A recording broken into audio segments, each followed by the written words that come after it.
Boa noite a todas e a todos, enfim, que se juntaram a nós aí nessa noite de quarta-feira. Meu nome é Edgar Lira, eu sou o atual diretor do Departamento de Filosofia da PUC do Rio de Janeiro, e minha tarefa hoje aqui é apresentar o professor Cristiano e falar um pouquinho da nossa política de oferecimento de cursos, né, de formação continuada e especialização.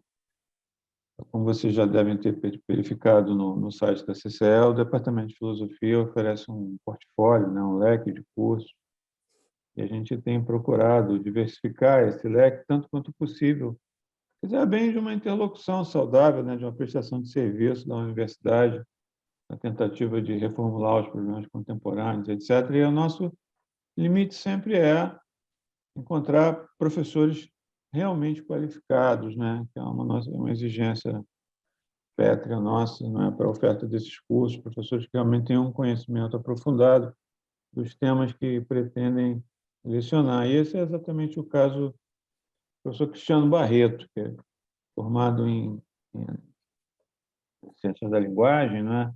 E ele tem todo um investimento na cultura chinesa e oriental em geral, inclusive na língua.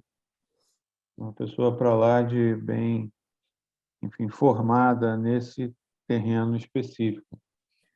Eu estava conversando com o Cristiano aqui antes de admitir vocês na sala. A graduação em Filosofia da PUC-Rio acabou de fazer uma reforma no seu currículo, que vai passar a vigorar agora a partir de 2023, e haverá, entre as disciplinas curriculares, Filosofia Oriental, né? Então, além do professor Cristiano oferecer esses cursos pelo CCE, enfim, do qual ele vai dar fazer uma apresentação breve, não é, do que ele pretende oferecer, nós vamos absorvê-lo lá para dar essa disciplina de filosofia oriental na graduação da PUC-Rio, né? Então, dou aqui as boas-vindas em primeiríssima mão ao professor Cristiano, parabenizando aí enfim, pela absorção lá pelo nosso programa. E não vou me alongar demais, eu acho que o protagonista hoje é o Cristiano, né? Então, Cristiano, por favor, bola contigo. Enfim, você tem um PowerPoint, um conjunto de slides para compartilhar, não é isso? Isso, Edgar. Então, fica à vontade, eu vou te assistir até quando eu puder. Se não aparecer nenhuma demanda, eu vou com vocês até o fim. Peço desculpas se tiver algum tipo de questão departamental, enfim, administrativa para resolver. Obrigado pela atenção, gente. Boa aula para vocês. Obrigado, valeu, Edgar. Então, mais uma vez, quer dizer, para as pessoas aí que já participaram ou já me conhecem já de algum tempo, eu já há esse vai ser o terceiro ano que eu dou aulas de filosofia oriental pela CCE, e sempre antes do curso eu dou essa aula aberta que, na verdade, ela é mais do que uma aula, ela é um convite. É um convite às aulas, ao curso que vai ser dado, né? Eu não estaria aqui sendo honesto com vocês, dizer, vamos aqui fazer uma introdução rápida, vou jogar aqui 3, 4 conceitos e todo mundo vai ser aqui, não, conheço um pouco mais de filosofia oriental. Na verdade, é instigar vocês, e talvez provocar um pouco a reflexão, né, de cada um, assim, que de repente está aqui pensando que pode ser que vale a pena fazer a aula, por que fazer esse curso, né? Porque aí tem um investimento de tempo, investimento financeiro. Então, é, e eu acho legal, eu tenho já há anos já conversando com o pessoal da PUC, do Departamento de Filosofia, sobre essa possibilidade de lançar um curso de filosofia oriental dentro da grade do Departamento de Filosofia. Então, a PUC está sendo muito pioneira, eu acho, aí, muito aberta de estar aceitando, e não só está falando de filosofia oriental, mas filosofia africana, filosofia ameríndias, filosofias ameríndias, como uma reforma do seu currículo e uma abertura para outras vias de conhecimento, outras vias de reflexão sobre o mundo, né? Então, só que esse é um movimento que demora, um movimento que envolve uma aprovação difícil e ele vai muito, não é só na PUC, não é só no Brasil, é no mundo todo essa discussão sobre o que é filosofia, né? Filosofia chinesa é filosofia, filosofia indiana é filosofia. Não é.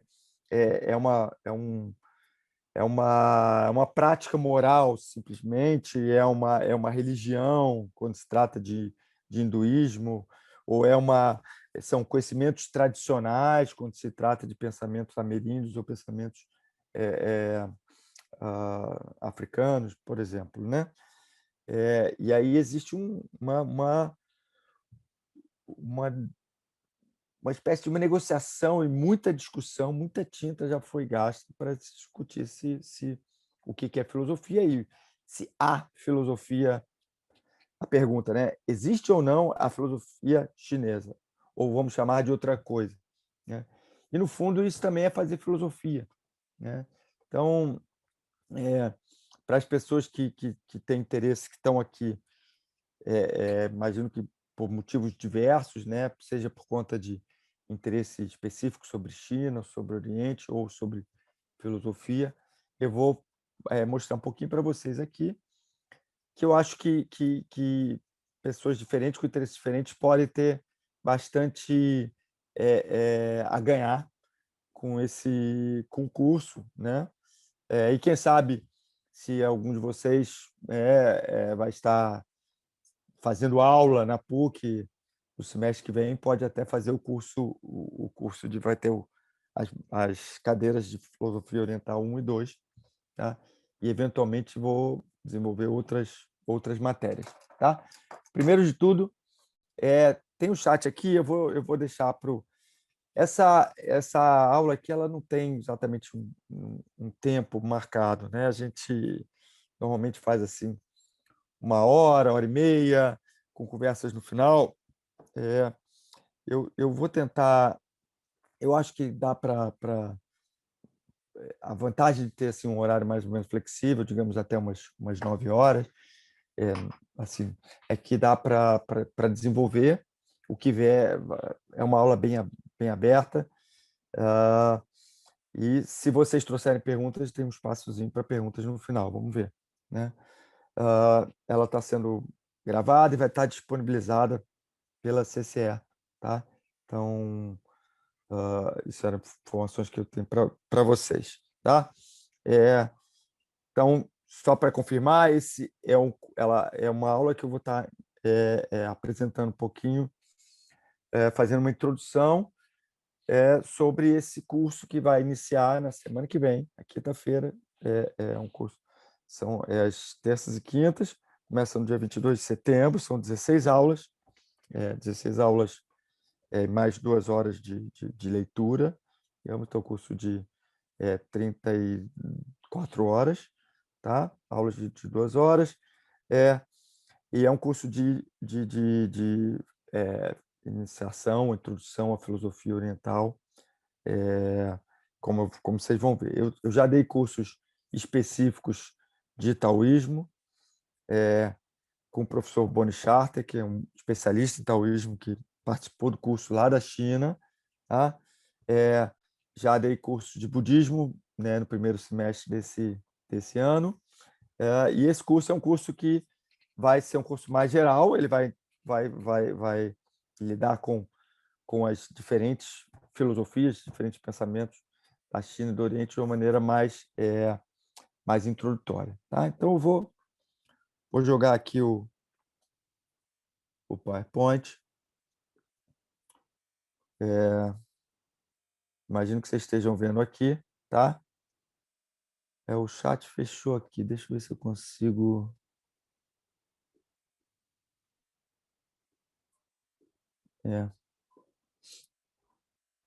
É, Eu vou, de qualquer maneira, o chat a gente vai. Eu não, deixa eu ver aqui se eu consigo. Eu O chat. controlo o chat aqui enquanto você Estou vendo estiver aqui. apresentando. Não, eu já botei aqui no canto também. De qualquer maneira, eu já botei aqui, mas se tiver alguma coisa a mais, alguém não estiver ouvindo, ou qualquer coisa assim, vocês entram aqui. Tá?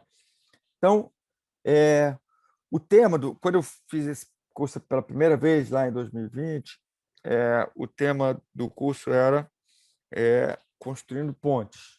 Né? Então, pontes tem a ver, para mim, quer dizer, uma metáfora, uma imagem, né, para uma troca, para um diálogo. Tá? Então, para esse pode-se dizer que isso é um certo fio condutor assim do curso, né? Então, as pontes vão estar ligando coisas que são bem que têm possibilidade de conversar, mas que estão distantes, são diferentes, né? Tem diferenças fundamentais, mas a gente consegue dialogar, né? Então, o Ocidente dialogando com o Oriente, tá? Sempre tomando cuidado, vamos dizer assim, não existe, eu acho que desde cedo falar com vocês, né? Acho que deixar claro aqui, nenhum filósofo, uma pessoa, né, que esteja dando uma aula de cultura, que seja, deveria, no meu ponto de vista, falar ou aceitar que existe uma coisa monolítica, um Ocidente ou um Oriente. Né? Eu não quero colocar dentro criar assim, um mundo bipolar, né, que esteja aqui tudo dentro de um saco ali, um balaio de gatos, assim, o Ocidente, o outro ali, o Oriente. Não existe isso. Todo mundo claramente não deve recusar esse tipo de reducionismo. Assim. Por outro lado, o curso chama-se Filosofia Oriental. Né? Então, filosofia oriental, a filosofia do Oriente. Então, a gente tem que ir tomando esses cuidados, sabendo que existem diferenças, sabendo que existe uma diversidade imensa, a gente tem que fazer algum tipo de simplificação. Então, a simplificação é essa. A simplificação é o que a gente costuma associar ao Ocidente, né? Seja um certo Ocidente que nasce ali com aquela cultura grego, com influência cristã e que se concentra assim na Europa e depois se expande de uma forma colonial para a América. Então, seja o Oriente, né? Que aí você tem grandes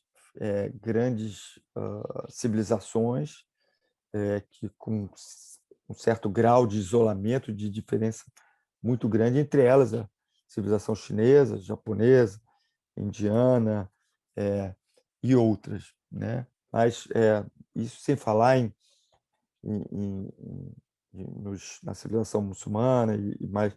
Mas nesse caso aqui nós estamos falando um pouco aqui da nossa, digamos, Ocidente como essa herança grego e cristã, e a gente vai explorar isso no curso, entendeu? É um pouco o que é esse Ocidente, né?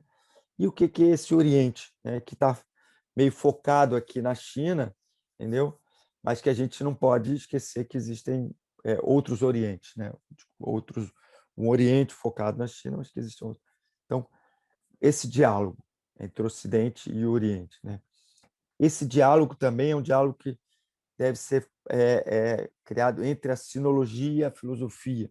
Né? A sinologia, no caso específico da China, é um estudo técnico sobre a China. É a China um pouco, em grande parte. Eu tô. Ricardo, eu vi tua mensagem aqui. Eu vou de novo. Vou deixar aqui guardado o chat para a gente eventualmente trazer isso para o final, tá? Dependendo aqui do tempo e do andamento da aula, tá bom? Entre a sinologia, voltando aqui, sinologia e filosofia. Então, entre esse estudo mais técnico, sabe, sobre a história, sobre a relação das escolas chinesas, né, com que a filosofia, de uma maneira um pouco mais universal, o que tem a dizer sobre as especulações sobre o mundo, né, sobre a natureza da realidade, sobre a capacidade de conhecermos, sobre o que somos nós, sobre como devíamos agir, né? Então, epistemologia, ontologia, ética, todas essas áreas da filosofia, né? O que tem a aprender com aquilo que a gente vai ler e ouvir dos saberes chineses, indianos e outros, particularmente aqui dos chineses. Tá? E, finalmente, entre o passado e o presente. Né? A China, o passado e o presente são extremamente, extremamente relevantes. Né? Eu botei aqui uma ponte antiga, né? E essa aqui é uma ponte, foi construída uma ponte de vidro, dessas coisas ultramodernas que tem na China hoje em dia, tá? Construída há poucos anos atrás, 1 ou 2 anos atrás. Então, o que o passado, porque nós vamos olhar, né, para entender um pouco sobre a China, a gente precisa olhar esse passado, né? Quer dizer, pegar e jogar assim, entrar assim na sociedade chinesa, olhar um pouco à sua volta, conversar com as pessoas é importantíssimo, é fundamental, mas entender um pouco da sua história, dos seus autores, né? Da mesma maneira que a gente carrega, muitas vezes de uma forma quase que inconsciente, né? A nossa herança cultural, a herança cultural que forma a herança cultural chinesa, vai dialogar com a China hoje. Então, essas pontes são as pontes que eu estou propondo aqui. Tá? E, em relação especificamente à China, essa ponte é uma ponte polêmica, né? Porque que é um dos motivos principais que eu acho que a gente precisa dessa ponte?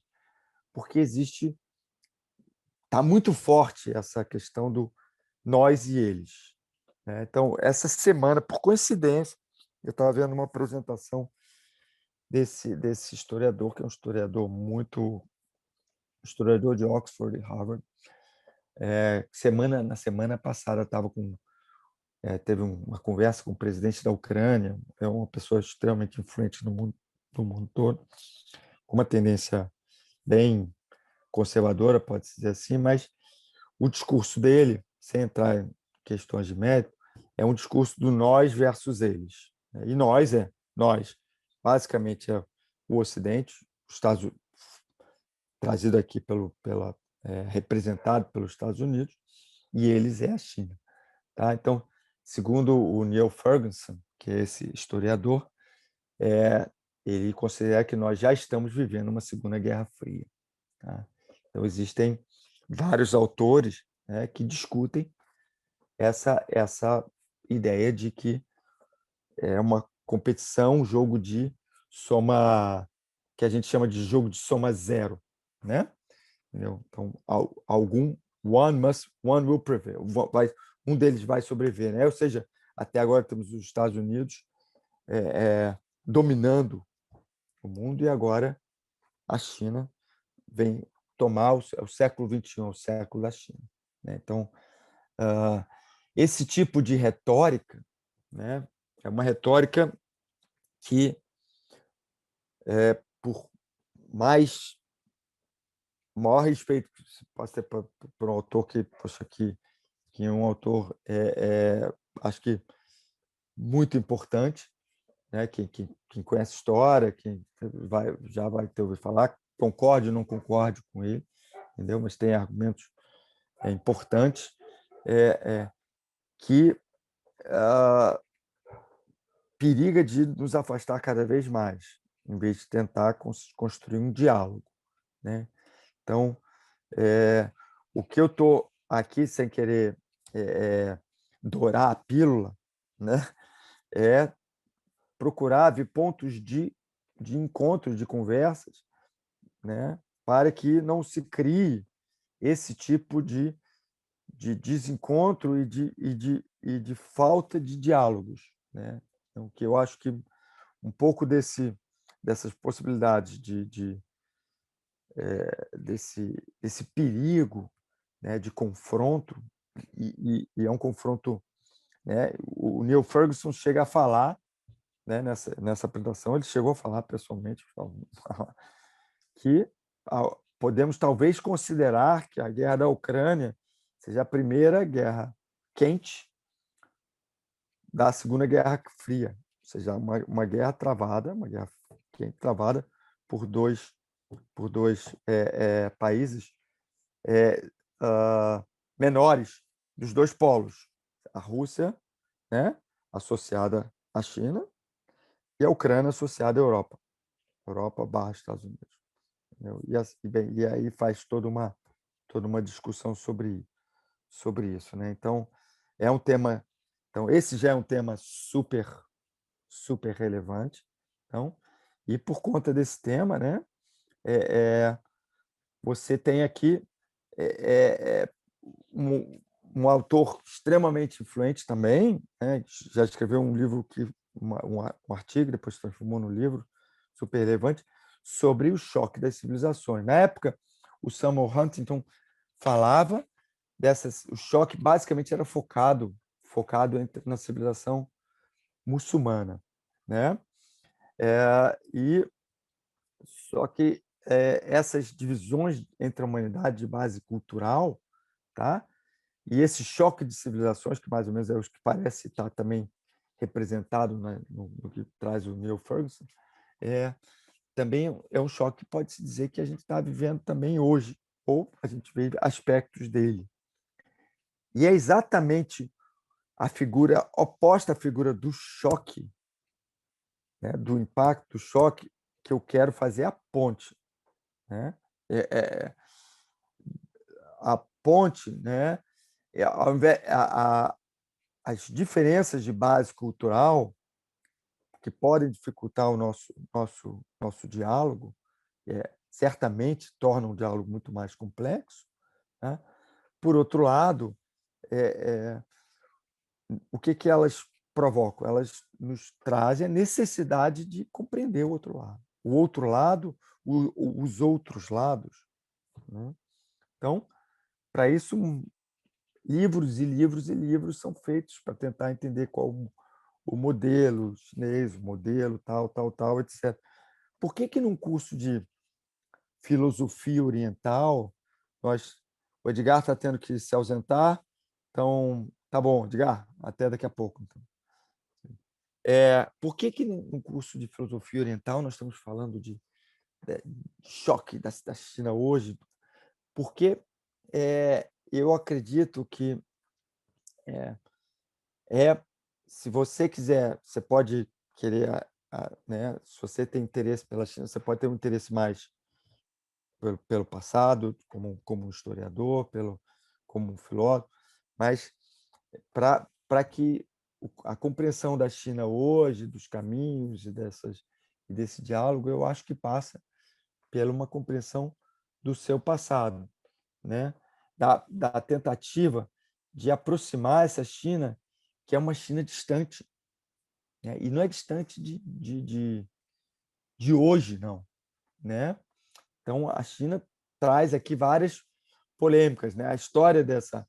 Existe um livro chamado The Yellow Danger, né? Um livro que circulou entre os Estados Unidos e a Europa no final do século XIX, a visão do Dr. Fu Manchu, né? Com aquele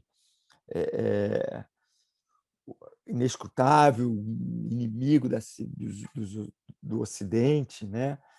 Com suas práticas barbáricas, né? De fazer o foot binding, né? Que é aquele sapatinho que as mulheres chinesas tinham que usar no passado, desde essa história até as questões trazidas à China hoje, né?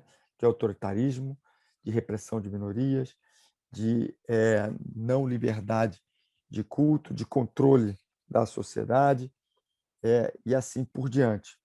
Tá? Então, como entender esse tipo de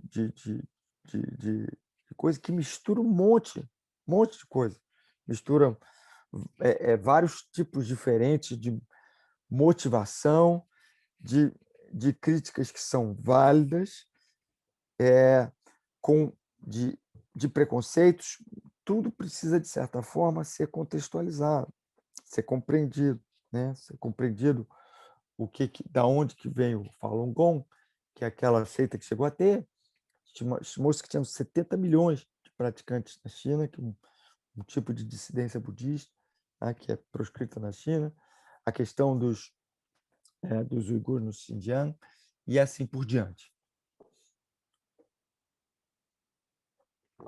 Como nos aproximar dessa China que se coloca de uma maneira tão distante, né? Aí vamos começar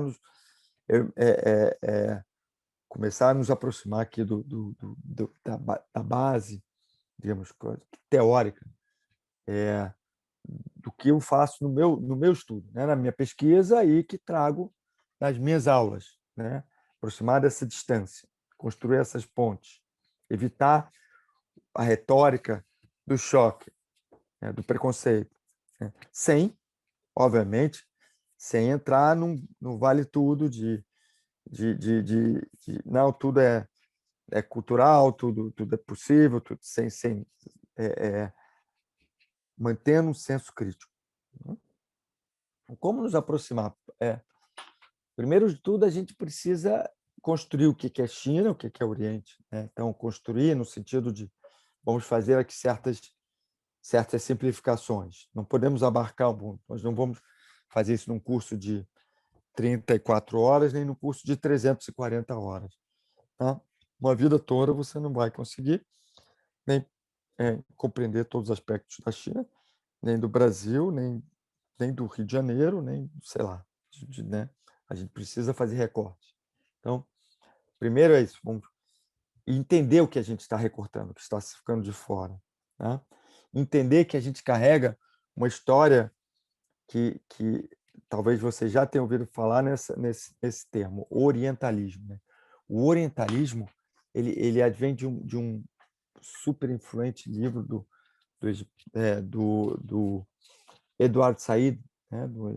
do egípcio, que escreveu sobre as formas como o Oriente, e ele falava mais especificamente sobre o Oriente Médio, mas isso vale também para a China, para o Japão, para a Índia, era construído de acordo com os interesses europeus. Os interesses, por exemplo, de manter o exotismo, né? O que é aquele, né?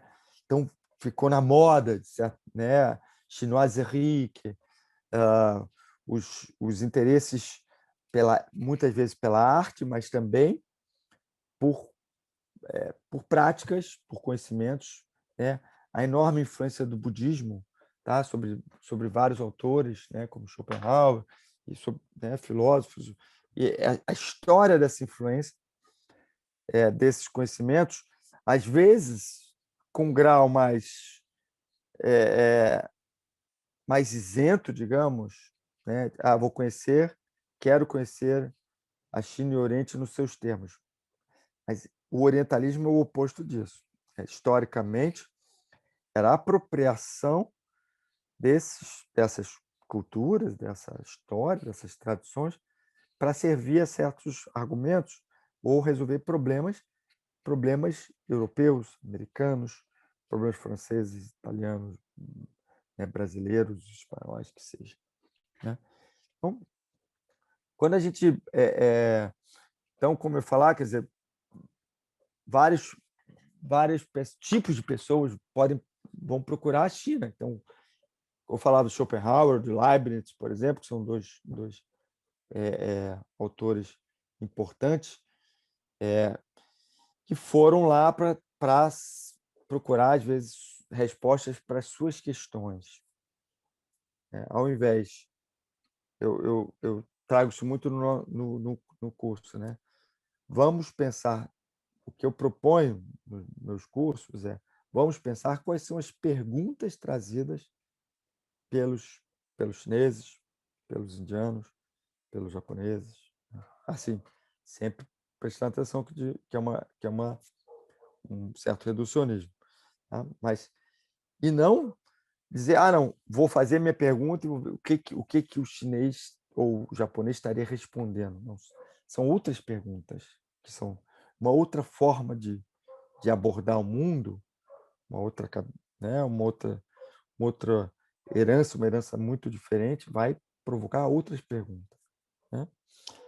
Aí você tem o leigo, é aquele meio que a gente pode chamar do turista, né? O turista que vai lá e acha tudo incrível, aquilo tudo é impressionante, é maravilhoso, e acaba se perdendo um pouco no tal, que pode às vezes ser num certo orientalismo também, de achar que aquilo tudo é único, é superior e é maravilhoso, mas é, de, acaba que em muitos aspectos não vai poder construir as articulações necessárias para um verdadeiro diálogo, né? E do outro lado, o especialista é aquele que se debruça muito sobre um aspecto, sobre um texto, sobre um pensador, né? que, que vai escrever um texto que é fundamental. Você não constrói, né, um conhecimento bem fundamentado se você não tem especialistas, né? Mas a minha proposta aqui não é ser uma proposta de um especialista, né? Pode dizer que eu, de certa forma, seja um certo especialista. Eu comecei primeiro com o taoísmo, né, com Lao Tzu, depois com Chuang-Tzu, trabalhando o, o, o taoísmo, mas cada vez mais eu queria trazer a proposta de um sinólogo filósofo, digamos, né, que na verdade não é nenhum nem outro. Então, correndo o risco de ser de ficar um pouco uma identidade mais fragilizada, pode dizer assim, né? Eu quero tentar abrir a minha mente o suficiente para poder construir esse diálogo, né? Ou seja, sem ficar excessivamente para o contexto das minhas aulas e da minha pesquisa focado em um autor, período, o texto, né? O discurso do especialista, mas também não ser aquele que é o turista, então vou saber um pouco de tudo, né? Sem demérito nenhum das pessoas que vão para a China, né? Você vai no YouTube, você coloca, ou no Instagram, ou o que seja, mas existem diversos blogs, etc., de pessoas que moram lá e moram muitos anos, como assim, né? Mora 10 anos, e ela vai trazendo a experiência dela, que é extremamente válida. Eu acho que para quem quer conhecer né, um estilo de vida na China, etc., etc., uma coisa melhor do que você assistir esses blogs, entendeu? Mas o meu propósito aqui de tentar construir um certo diálogo com esse viés, digamos, acadêmico, de formação, ele é baseado num equilíbrio, no equilíbrio de um especialista, né? E que está na figura do sinólogo, e ao mesmo tempo um filósofo que vai lidar com questões mais mais genéricas, mais universais, né? E essa é a bagagem que eu estou trazendo para vocês, tá? Cada um tem sua motivação, cada um vai seguir da sua maneira, e todas as motivações são válidas, né? Então é isso durante o curso. O curso tem sua formatação, etc., etc., mas as pessoas vão trazer questões diferentes, e eu, né, sempre sou aberto para trocar para muitos e muitos textos e e-mails e trocas para questões específicas que vão surgindo, né? Dois autores que eu queria são autores que informam muito a minha pesquisa, um canadense e um francês. Um é basicamente de uma origem, o Rod Ames, que eu conheço pessoalmente, mora hoje em Beijing já há um tempo, que é de uma origem, um sinólogo, um dos grandes sinólogos do mundo, e que sempre se uniu, trabalhou e escreveu juntos com filósofos, né? E, do outro lado, François Julian, que é também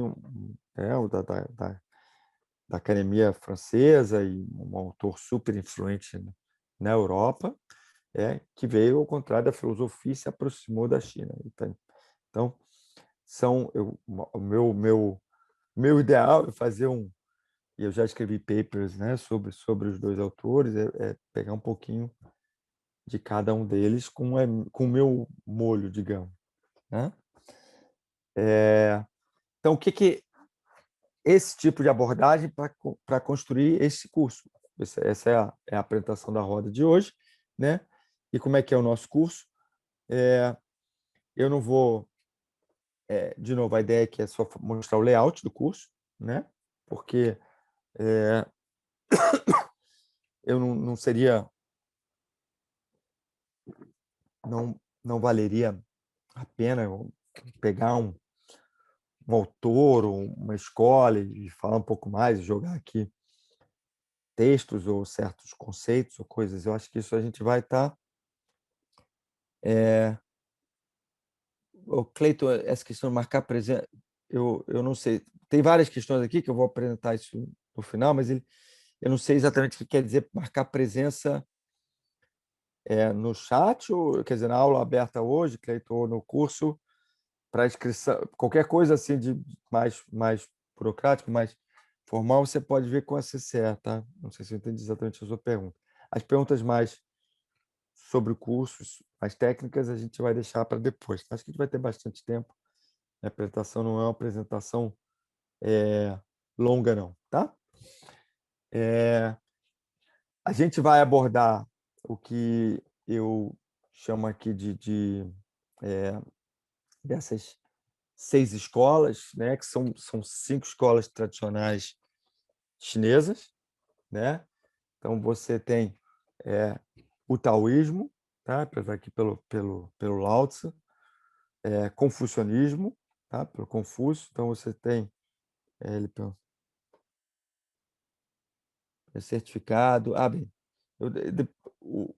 deixa só, então, uma coisa importante, quer dizer, talvez que o Cleiton possa, outras pessoas possam ter, quer dizer, existe essa aula aberta aqui que vocês se inscreveram para a CCE para participar, né? Depois, no próprio CCE, tem as condições lá para vocês se inscreverem para o curso que começa semana que vem. Esse curso é um curso que dá um certificado por presença, tá? Então, você participa acima de 70% das aulas e tudo. As aulas são gravadas também, às vezes a pessoa tem um problema de hora, tá? E aí, no final do curso, recebe um certificado, tá? Não sei se é exatamente isso, mas talvez outras pessoas possam ter esse tipo de pergunta, tá? Então, o curso... Não. A aula não é aberta ao público. A aula é uma aula pela CC, desculpa, o curso, né? O curso que vai se iniciar na semana que vem, que tem 16 aulas de 2 horas, é um curso oferecido pela CCE que tem um investimento que tem investimento financeiro, tá? Então, vocês podem ver no site da CCE os detalhes, ou o pessoal da CCE pode passar para vocês, tá? A aula de hoje é uma aula que vai introduzir para esse curso que vai começar na semana que vem, né? Então, nós vamos gastar um tempo falando de taoísmo, um tempo falando de confucionismo, e quem conhece, né, já ouviu alguma coisa sobre o Oriente, e muitas vezes, às vezes, o interesse é sobre budismo, né? O budismo, ele não... As raízes do budismo são indianas, ele é profundamente influenciado pelo hinduísmo e pela tradição indiana. É muito difícil você entender budismo sem falar sobre Índia.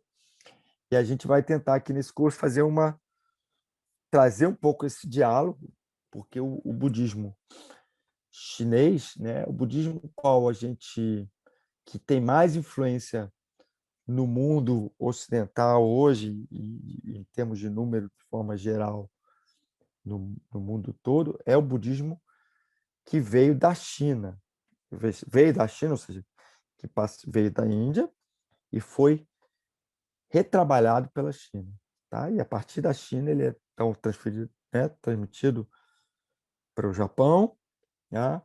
Onde você tem escolas como budismo Zen, Nichiren, que são escolas extremamente influentes no Ocidente hoje em dia, né? Então, o budismo que a gente chama de Theravada, que foi para o Sudeste Asiático, não passou pela China, tá? Ele tem menos influência no Ocidente. Então, Hoje, basicamente, quando a gente fala pessoas que têm contato com o budismo, é um budismo trabalhado na China. Em geral, é um budismo trabalhado na China.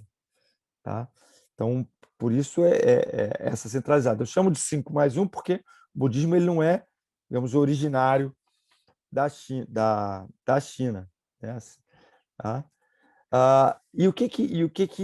E aí, então, quem ouviu falar alguma coisa de China vai ter ouvido falar nessas escolas, e aí você tem os outros, né, que na sua época foram muito importantes.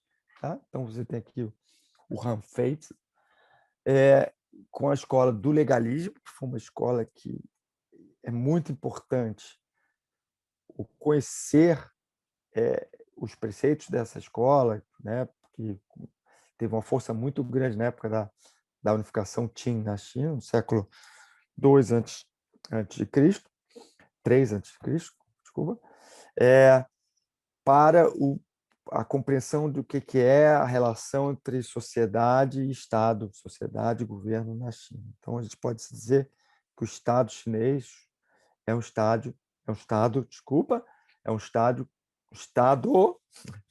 confucionista legalista. Então, a gente vai entender por que, quem nunca ouviu falar em legalismo, né?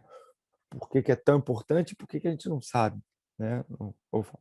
E aí você tem aqueles que são ainda mais à margem, né?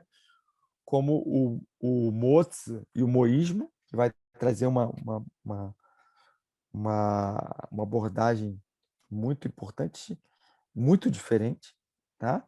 E foi um movimento extremamente forte na época em que o conhecimento chinês, as escolas tradicionais, né?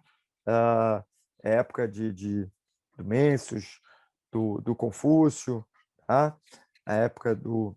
Aí você tem os autores, né, do Chuang-Tzu, um pouco mais tarde, o Lao Tse, né, que tem um status um pouco diferente, porque muito provavelmente ele não foi um personagem histórico. Tá? Mas, de qualquer maneira, estou associado a essa época formativa.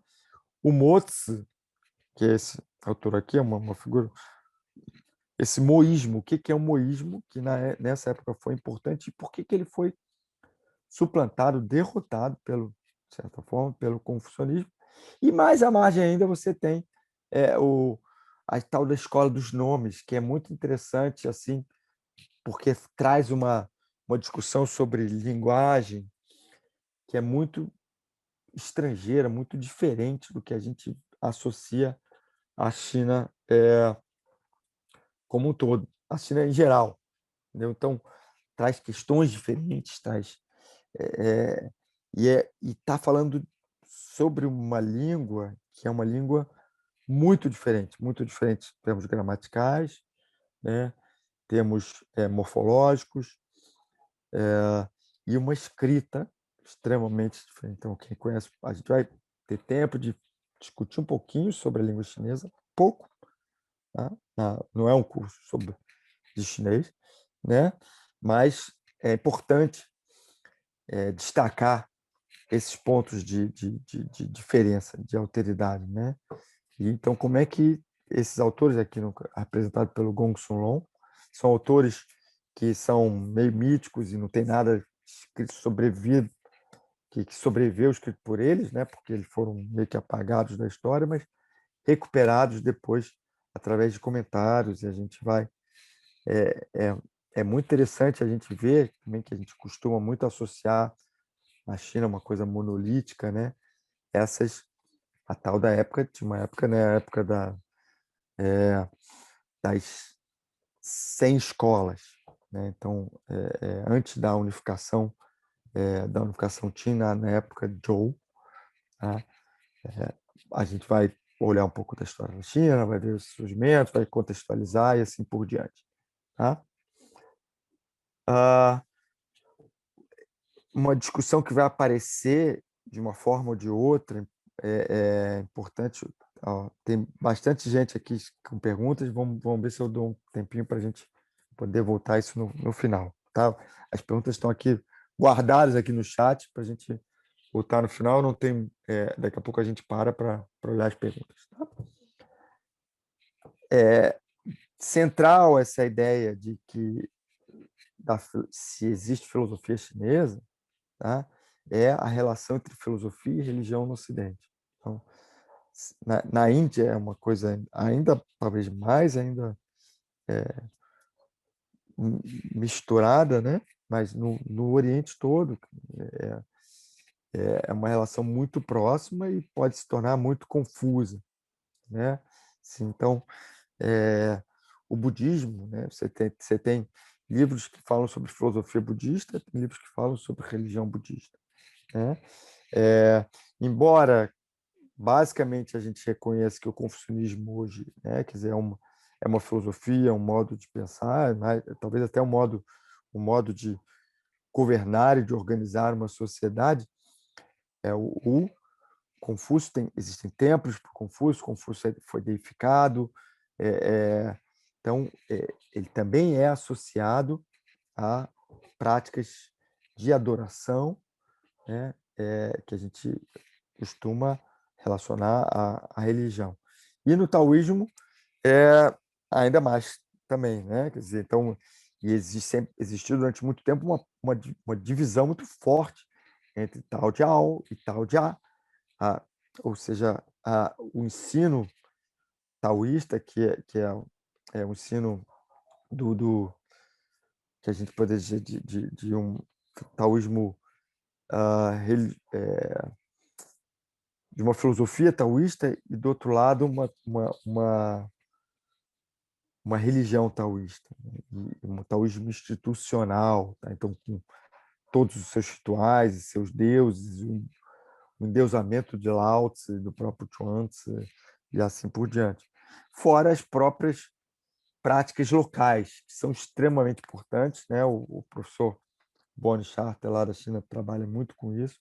A gente vai trazer um pouco essa filosofia, e é legal, porque acho que ajuda a gente a pensar um pouco o que é religião, o que para nós é religião, né? Para quem pensa em trabalhar com pesquisa ou estudar sobre religião, sobre filosofia, é um lugar muito rico para abordar, para discutir, para mudar paradigmas, né? Ah, isso aqui é só alguns exemplos, né, de escrita chinesa, né, essa diversidade incrível, tá? Influência enorme, porque a escrita chinesa ela é adotada nos chamados países que sofrem uma influência confucionista chinesa, muito importante: Coreia, Japão e Vietnã. Os três países adotaram a escrita chinesa a despeito de uma língua totalmente diferente, tá? A Coreia substituiu o seu sistema de escrita por um outro local, né, Hangul. O Vietnã, mais tarde, fez um alfabeto baseado, né, nos caracteres ocidentais, e o Japão adota esse sistema misto, que é mais complicado que existe, né, porque ainda estão lá os caracteres chineses. Por que a escrita chinesa é importante nas questões levantadas pelo pensamento durante a história do pensamento chinês? É uma questão que eu não tenho a resposta, mas é uma questão complexa e muito interessante, que a gente vai dar uma pincelada, tá, no nosso curso. Então, o curso ele é um curso de, como falei aqui, de 14. Espera aí, deixa eu ver que são. Eu fiquei meio que eu já dei curso. Não, são 16. Desculpa. Não, tá certo, 16 aulas. Tá? De 16 aulas, tá? A parte, o principal é a parte é a parte expositiva histórica, tá? Então, que a gente vai localizar a China, a China com toda a sua... Vamos justificar um pouco o foco da China, porque a gente está falando de filosofia oriental, mas basicamente vamos falar de China, tá? Incluir a Índia, esse curso, né? Ia requerer um curso muito maior, tá? Então, os cursos que vão ser dados na PUC vão ser cursos que vão ter espaço para a Índia, mas vão ser cursos de semestre inteiro, né? de 2 semestres, na verdade, Filosofia Oriental 1 e 2. A gente vai focar no cânone chinês, naquelas escolas que a gente falou, e aí depois a gente vai usar a parte final do curso, as últimas 4 aulas, para fazer reflexões entre o que é filosofia, podemos falar sobre o que o pensamento chinês tem para nos dizer sobre nós, sobre a nossa prática filosófica, quando a gente pensa o que somos, como devemos agir, quando a gente pratica filosofia sem saber o dia inteiro, né? Quando a gente olha as coisas, quando a gente pensa no que é real, no que não é real, o que é imaginário, o que é abstrato, o que é metafórico, o que é literal, a gente está praticando sem saber filosofia o tempo todo, né? E a forma de dar um descarrelamento nessa prática é falar de filosofia oriental de uma maneira bem estruturada, tá? Que é a proposta aqui. Então, reflexões de filosofia comparativa, ou seja, repensar, descarrelar a filosofia, trazendo a filosofia oriental, né? E eu depois um pouco essa ponte entre passado e futuro, entre Ocidente e Oriente, né? Eu já dei uma vez um curso que era um pouco maior, então eu já até eu esticava um pouco isso agora, mas esse é um curso um pouquinho mais curto, mas tem muito material para falar, e dá para fazer um curso todo sobre a cultura chinesa hoje, né? Modernidade chinesa hoje, né? Por que eu estou querendo aqui, de certa forma, assim, né, assim explicitamente, vender o curso para vocês, né? Quer dizer, para quem tem, não tem possibilidade de participar do curso, por questões de agenda, o que quer que seja, pelos motivos que sejam, tá podendo ter essa conversa aqui, né? E, eventualmente, a gente vai ter outras conversas e outras aulas abertas, né? Mas para quem pode ser que... Por que eu entraria nesse curso, né? De tantas horas e tem... e do tal do investimento financeiro, e assim por diante, tempo e dinheiro, né? Cada um vai ter sua motivação, né? Mas eu acho que a minha motivação tem um pouquinho de tudo aqui. Então eu fiquei pensando, eu falei, o que me fez levar a trabalhar com China, né? Né? Assim, por que China? Porque, né? É muito difícil hoje em dia, depois desse tempo todo, né? Eu morei pouco tempo na China, né? Morei, quando estava no meu doutorado, morei 4 meses e meio, fazendo pesquisa, estudando chinês lá, por pouco tempo. Visitei algumas vezes, gostaria até de ir mais, agora está um pouco complicado, né? Mas, né, espero que, recentemente, eu tenho vários colegas que moram lá ou moram em Macau, e, inclusive, o meu co-orientador da minha tese de doutorado está lá em Macau. Então, interesses como repensar a filosofia, descarrelar, né? Tirar a filosofia do seu posição, zona de conforto, né? Se você procurar na internet, né? Esse aqui foi tirado da internet, no site da internet, né? Então não é muito difícil você pensar, né? Fazer aqueles pares, né? Do social individual, do tempo cíclico linear, né? Da harmonia versus a verdade. O que esses clichês, como todo clichê, o clichê é forte. Por quê? Porque ele tem um pé na realidade, um pé nas coisas que a gente pode olhar. Por isso que tem um apelo tão forte. Então, você não tem como descartar isso. Isso aqui está completamente errado. Isso não pode, não é dessa maneira que funciona, né? O que você vai é repensar um pouco o que é harmonia. Será que a harmonia chinesa é a harmonia forma como a gente trata aqui, né? O que é a sociedade? O que é o indivíduo viver em sociedade? Uma coisa é o indivíduo de origem ocidental, nascido sei lá, no Brasil, nos Estados Unidos, né? E morar hoje na China. Outra coisa é o indivíduo chinês nascido dentro do seu contexto, da sua família, trazendo com a sua história, com a sua cultura, com a sua herança. Tá? Então, entender essas palavras, entender esses conceitos, tirar do nosso contexto e transportar para o contexto chinês. Tá? E, no fundo, é isso, conhecer o outro. Né? Então, eu vou estar aqui, vocês estão trazendo perguntas, eu provavelmente vou trazer perguntas desse tipo, né? Qual a natureza da diferença de visão de mundo entre a China e o Ocidente?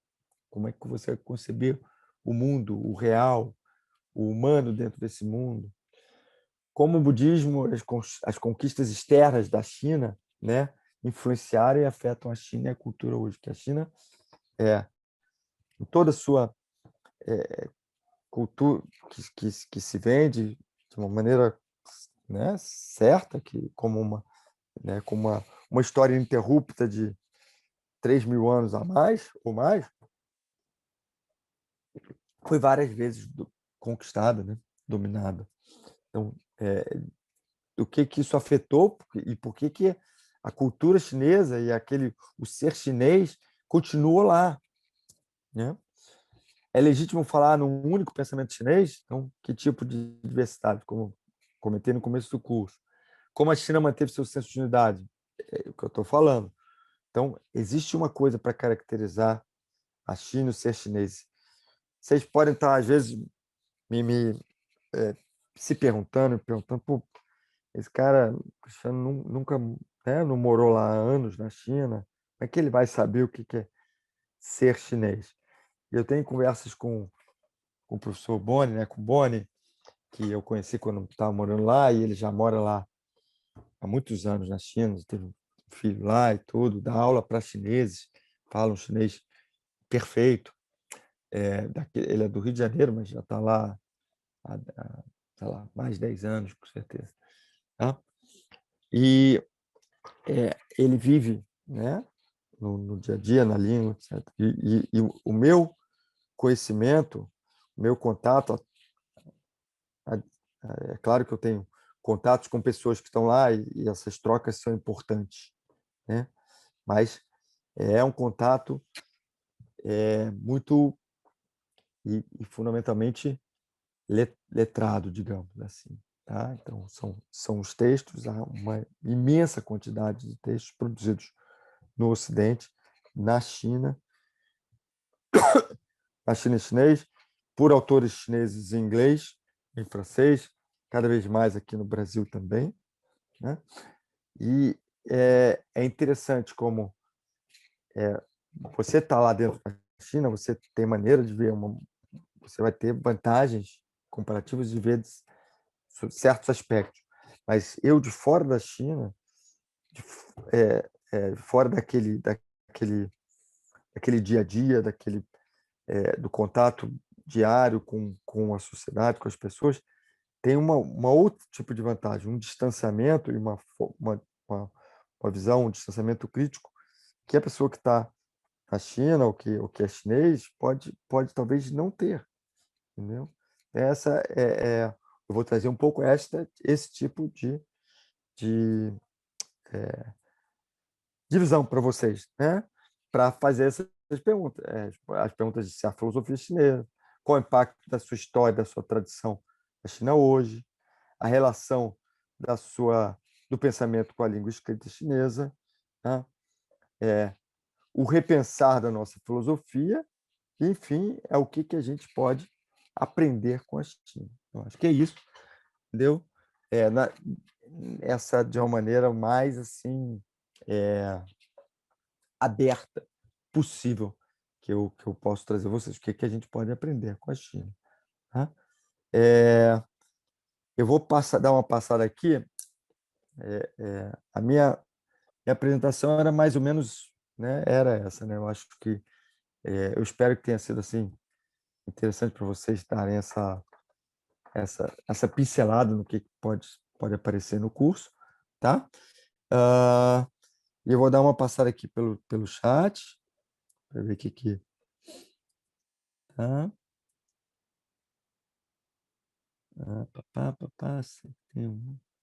Sim. Ricardo fez a pergunta. Há uma dúvida aqui. Ele leu o Tao Te Ching e o filósofo Heráclito. Existe uma influência chinesa na filosofia grega. Existe uma discussão sobre que tipo de contato, né? Tem o professor até André Bueno, que é professor da UERJ, que é um historiador, professor da UERJ, tá? Especialista em China. E ele trabalha, até fez até um artigo que fala sobre esse tipo de contato entre a filosofia chinesa, os chineses dessa época, né? Assim, da época Zhou, digamos, que estamos falando aí do século oitavo, sétimo, sexto antes de Cristo, né? E a filosofia grega. De qualquer maneira, esses contatos são basicamente especulativos, tá? Assim,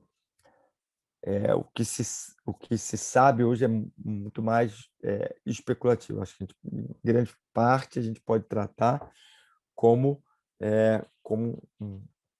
basicamente um isolamento. Você não tem, por exemplo, né, exemplos claros na tradição chinesa, tá, de conhecimentos a respeito, né, de autores gregos e assim por diante, tá?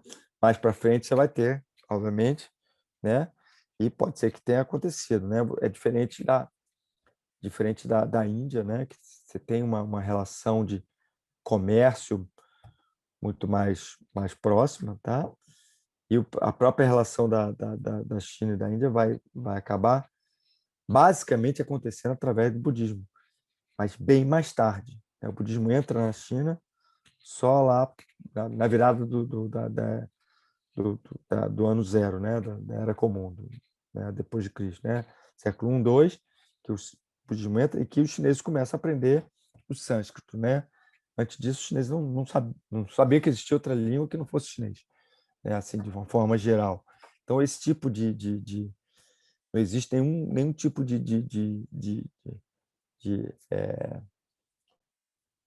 indício claro que os chineses conhecessem a língua grega, por exemplo, tá? Dessa época, os chineses dessa época. Ou seja, da época de Heráclito, época de Platão, depois de Aristóteles e assim por diante. Ricardo, mas o Brasil tem medo da China, não consigo entender essa falta de interesse pela cultura tão importante. Estamos na luta para mudar isso. Ricardo, suas palavras são as minhas, né?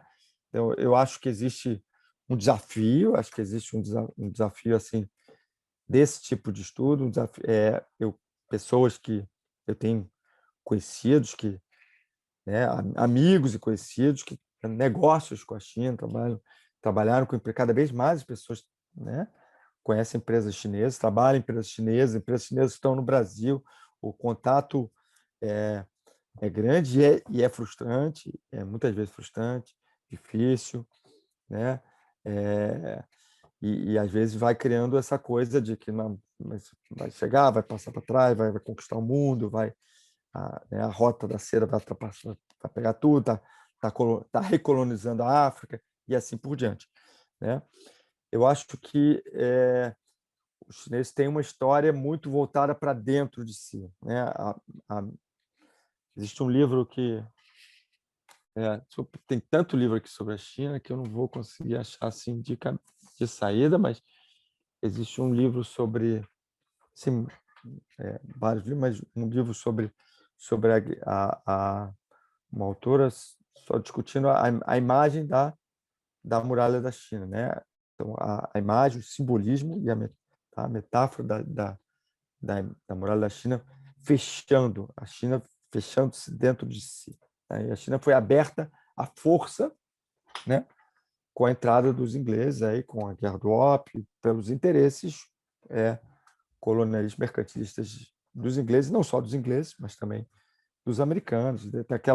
Tem um retrato de época das potências ocidentais tentando pegar os seus pedaços da China, né? E depois os japoneses, né? Depois pós-época Meiji, tudo. Então, isso é extremamente influente na China até hoje. Então, esse nacionalismo chinês é forte, tá? Mas tem sua história. Então, a gente vai trazer um pouquinho disso no curso. tá? O Thiago perguntou, todo sinólogo ocidental não turista, a sua obra do Julian é importante, François Julian, né? Por tentar entender a partir da linguagem, estratégia, história, os tratados integrantes. Por que evitar François Julian? Por ser acadêmico? Não, o Thiago, eu não quero, eu trouxe até, não sei que momento você mandou essa mensagem, eu não quero evitar o François Julian. Tá? Entre os sinólogos, o François Julian, entre alguns sinólogos, todos, mas não, por exemplo, não o Roger Ames, mas entre vários sinólogos, o François Julian é muito criticado por ele ser um filósofo que estaria se apropriando da China de uma forma quase como se fosse um orientalismo. Tá? Criar aquela China mítica para satisfazer os interesses filosóficos dele, tá? Culturalistas, pós-estruturalistas, uma longa discussão que a gente não vai entrar aqui, né? Eu acho que a gente tem a aprender com o François Julian. Ele eu tenho algumas críticas também, eu já li vários livros dele, ele é muito repetitivo às vezes, muito chato, entendeu? Mas é muito influente, e esse tipo de abordagem dele, tá? De carregar essa ferramenta filosófica para pegar e tentar questionar todos os pontos que ele encontra na China, eu acho muito legal. Então, eu não vou evitar, eu não evito, e não sugiro que vocês evitem, muito pelo contrário.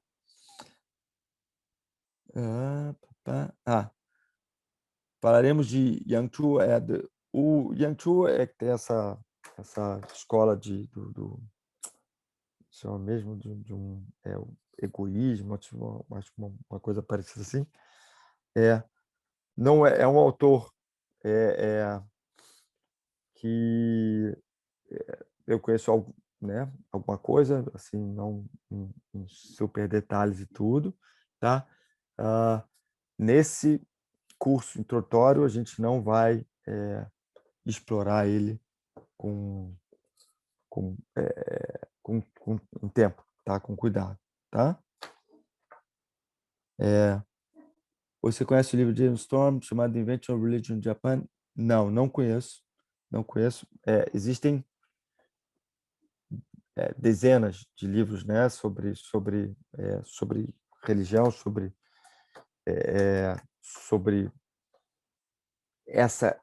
esse contato Oriente-Ocidente, de que forma isso acabou influenciando a forma como a gente vê, trata de religião, trata de filosofia e assim por diante, né? Eu sou super aberto a discutir os temas e os conceitos de religião, desconstruir um pouco esses temas, entendeu? Diante do cenário oriental, entendeu? Então até é um livro que eu sempre estou se você conhece, é interessante, tem interesse, vou até anotar para eventualmente ler e procurar. Felipe falou que está no início da graduação de filosofia, ainda nos antigos clássicos. O senhor recomenda a participação no curso? Felipe, eu acho o seguinte, a ideia é que é um curso não aberto, não aberto, ao contrário, não fechado para ninguém. Não tem nenhum tipo de necessidade de um estudo prévio, tá? Para as pessoas que não têm nenhum contato com o chinês, com pensamento chinês, nunca viram nada, ele é um pouco mais desafiador, mas ele vai indo assim aos poucos. A ideia é dessa. A ideia é ser uma introdução.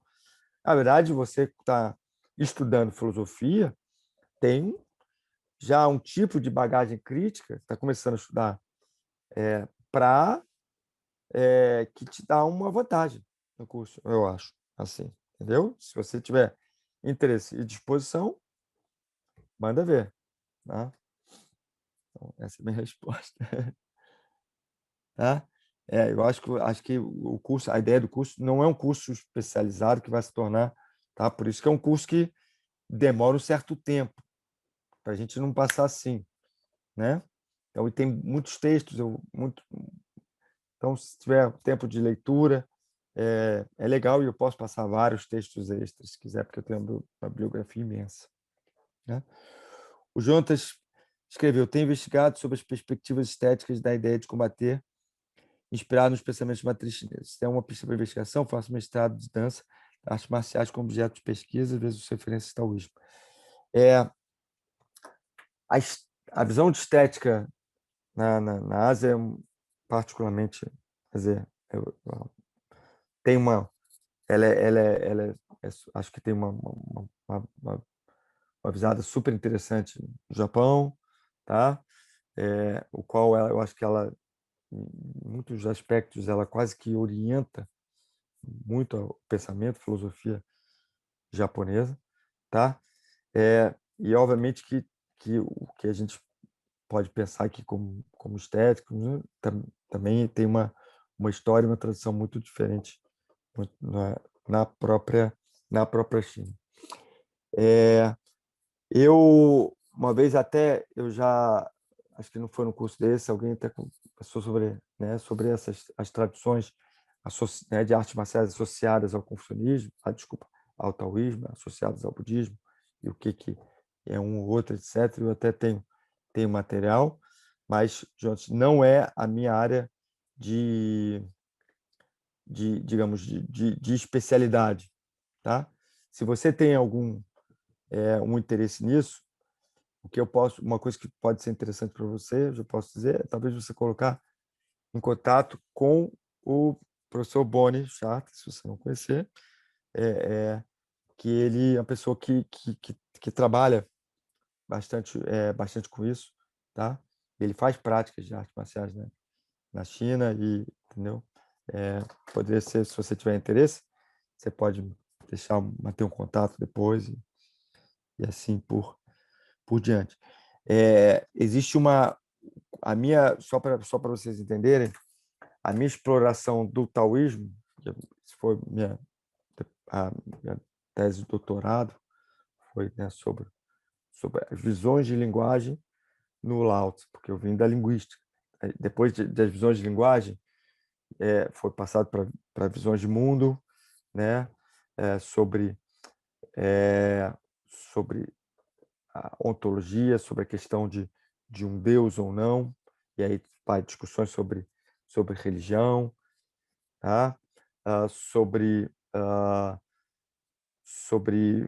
ética, né? Porque a ética confucionista e taoísta, ela tem uma abordagem muito diferente entre elas, tá? Mas particularmente a discussão estética, particularmente passando pelas artes marciais, não é a minha área de especialização. Então, se você tiver interesse, posso passar, tá? O Gustavo até falou assim. Vamos lá. Contribuições sobre o padre Joaquim Guerra são essenciais. Existem várias discussões sobre essas traduções do Joaquim Guerra, né? Então, o que hoje em dia a gente acaba, quer dizer, quando trabalha com China hoje, é olhar as traduções para inglês. E existem traduções do Lao Tzu, né, do Tao Te Ching, do Lin, dos Analetos, Confúcio, extremamente bem feitos, né? Livros grandes foram produzidos, né, até pouco tempo. Tem cada vez mais trabalhos sendo feitos em desenvolvimento. Tem um trabalho de um autor que eu conheço que está trabalhando com tradução de textos budistas, né? Mas ainda hoje em dia existe coisa muito limitada. E as traduções do padre Joaquim Guerra, apesar de serem muito importantes, são extremamente datadas, né? Tem toda uma motivação do padre Joaquim Guerra de seu tempo, tá?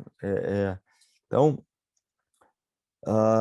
eu acho que se elas forem usadas, e elas podem e devem ser usadas, elas devem ser usadas idealmente junto ao texto chinês, mas para quem não conhece chinês, assim, com profundidade, né? Porque eu, para ler os textos chineses, eu uso, né? Não sei se vocês usam, etc., mas não tem como você não fugir do pleco, né? Quer dizer, o pleco e outros tradutores, quer dizer, o pleco é genial, maravilhoso, uma vez que você usa, você nunca mais foge dele. Mas ou você pode um certo grau de conhecimento para ler dessa maneira, ou você vai também ler junto a traduções feitas mais recentemente para inglês ou para francês. Tá? Tem muita coisa feita. Essa é a minha sugestão. Tá? Então, não tem Hélio não tem pré-requisito, tá? Como eu estava falando há pouco tempo.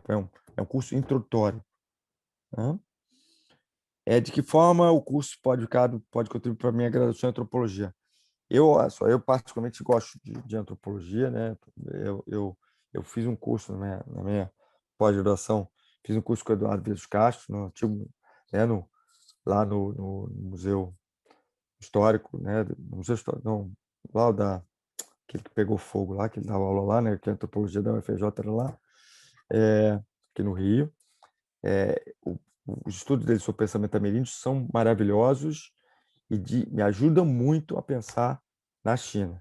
Então, eu acho que a contribuição que ele traz do ponto de vista antropológico, você pode também trazer, pode tentar aplicar do que você vem de conhecimento, né, de aprender um pouco sobre a China, a tradução, para você trazer para você poder aplicar em estudos de antropologia. Eu acho fantástico. Eu acho que é um diálogo muito que dá muito fértil, né? Então, inclusive, eu escrevi um texto, acho, sobre o discurso da Vilas Castro, tá no capítulo de um livro que foi publicado um pouco recentemente, tá? O nome, a Jonas pediu o nome de que bem. Depois eu vou até o final, depois se tiver mais perguntas a gente vê, né? Bem, exatamente. Os textos originais estão em chinês arcaico, não, chinês não simplificado, né? Os textos hoje, os textos originais a gente não tem, né? Ou a gente tem trechos, né? A história textual dos textos, né, do Lao Tzu, por exemplo, é riquíssima. Então, você tem alguns textos em bambu, esses sim, são pré-unificação Qin, tá? E esses caracteres são bem diferentes dos caracteres. Mas, a partir da reforma da época Han, da dinastia Han, tá? Você tem, aí entre o século, né, por volta do século -2, +2 de Cristo, tá? Você tem uma reformulação, e aí a escrita chinesa, basicamente, ela se congela no que a gente vê hoje, que é usado em Hong Kong. Você não pode dizer que é uma escrita chinês arcaico. A estrutura gramatical dele é totalmente diferente do que a gente usa no chinês falado hoje, tá? Mas a escrita, os caracteres são os mesmos. Tá? Então, é uma discussão longa aí para fazer, mas sem dúvida que você lê um texto, mesmo que você saiba, um chinês que pegue um texto, né, como Lao Tzu, ele vai conseguir entender de uma forma geral, ou um texto, o Chuang-Tzu, por exemplo, que é um texto muito mais complexo do que o Lao Tzu, né? Muito mais rico lexicalmente, tudo, ele vai ser bem difícil de entender. Um chinês que não tem um certo estudo de filologia, né? Chinês clássico. O tradutor sai para Hangul, né, coreano, até que eu saiba, não. Nunca tem, quer dizer, ele é para chinês, meu pleco é para chinês. Deve existir outros, eu não sei se essa empresa, o nome se chama Pleco, se desenvolveu para coreano. Tá? O Gustavo trouxe o Eisenstein, traz o conceito de conflito montagem cinematográfica a partir da noção da linguagem chinesa. Conflitos hieroglíficos nascem em ideogramas. Sequenciamentos mais distintas faz o filme seguinte. O que acontece é o seguinte: vários autores, por exemplo, Derrida, né, e outros, foram beber lá o Lacan, por exemplo, em várias áreas, né, foram beber na escrita chinesa, que é uma escrita fascinante, né? Na verdade, o que me atraiu na China pela primeira vez foi a escrita chinesa, tá? É uma escrita fascinante. E essa questão, assim, essa concretude dos caracteres chineses, esses desenhinhos, essa coisa viva, que você fica, mas como é que isso aqui é escrita? Se isso é desenho, se é fala, representa a fala, mas a escrita aristotélica, a gente aprende desde cedo que a escrita ela é subjacente à fala, né? Existem culturas que não têm escrita e falam perfeitamente. Então, a linguagem delas é a mesma. A língua delas vale tanto quanto a nossa, só não tem escrita. Então, a escrita tem que ser subserviente, adjacente. E a escrita chinesa é muito mais do que isso. Ela é muito mais rica. Então, os autores discutiram sobre... E aí usaram os mais tipos diversos de orientalismo, porque não sabiam nada sobre chinês. Né? Derrida lá, não sabia nada sobre chinês. Mas as viagens que ele traz são viagens que são... Você pode criticar, como um sinólogo vai olhar e vai dizer isso aí é tudo um monte de besteira, entendeu? Ou você vai tentar aprender também com as possibilidades daquele tipo de escrita, que é um tipo de escrita muito diferente. Então, o Einstein está trazendo para, né, para os fotogramas, para essas mudanças, para esses cortes, digamos, é o que o Derrida traz para a questão da presença da linguagem na escrita, e porque o Lacan vai trazer para o inconsciente. Né? Então, eu tenho muito material sobre escrita chinesa, entendeu? Sobre Einstein até menos, mas sobre Lacan e Derrida bastante. Se tiverem interesse ou estiverem participando do curso, quiserem depois saber mais, eu posso passar para vocês, para quem tiver interesse, né? Particularmente, tá? É isso aí, o Pleco, entendeu? É o que eu falei, né? O Pleco é um chinês para chinês, tá? Eu acho que quem quiser pode depois pedir na CCE, né? O meu contato por e-mail. Eu não tenho problema nenhum de passar, o que eu puder ajudar, vou ajudar vocês. Não sei se vocês querem, se alguém quiser falar, abrir o microfone, falar, pode. Estamos mais ou menos chegando às 9 horas, final da nossa aula, tá? Eu espero que tenha, assim, atendido, assim, um pouco atiçado a curiosidade, tá? E que eu veja alguns de vocês na semana que vem, no curso.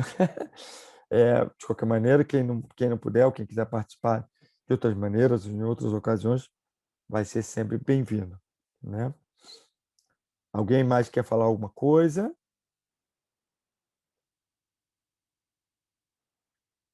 Não? Então, estamos... o nome do professor que estuda sobre... Ah, tá. O nome dele é professor Pone. Ele, olha só, ele não estuda sobre estética, tá? A área dele, a formação dele é de história das religiões, tá? Só que ele está lá na China e ele com, ele faz práticas de artes marciais lá, e acho que ele é um cara que vai ter... ele é o cara mais, assim, daquela visão mais, que eu chamaria mais do especialista, entendeu? Então, os textos dele são textos bem típicos da sinologia, entendeu? E a gente faz... a gente fez uma aula de taoísmo, que é a especialidade também, que é trabalhar com taoísmo, tá? Foi uma aula bem legal, uma aula compartilhada, a gente fez, entendeu? E se eu puder, de repente, trazer ele para comentar em alguma aula de taoísmo nesse próximo curso, eu vou tentar. É só porque, como ele está lá naquela 13 horas de fuso lá atrás, tem que ser de manhã, para ele é meio dureza de manhã às vezes. Mas ele, às vezes, acorda assim, tá, aparece lá. Tá? Então, bem, obrigado por todos aí, pela presença de todos. Vou finalizar aqui, então, tá bom? Obrigado, até a próxima. Tenho os contatos, tem um contato aqui pela CCS, se vocês quiserem, tá bom? Boa noite, tchau, tchau. Boa noite, tchau, tchau.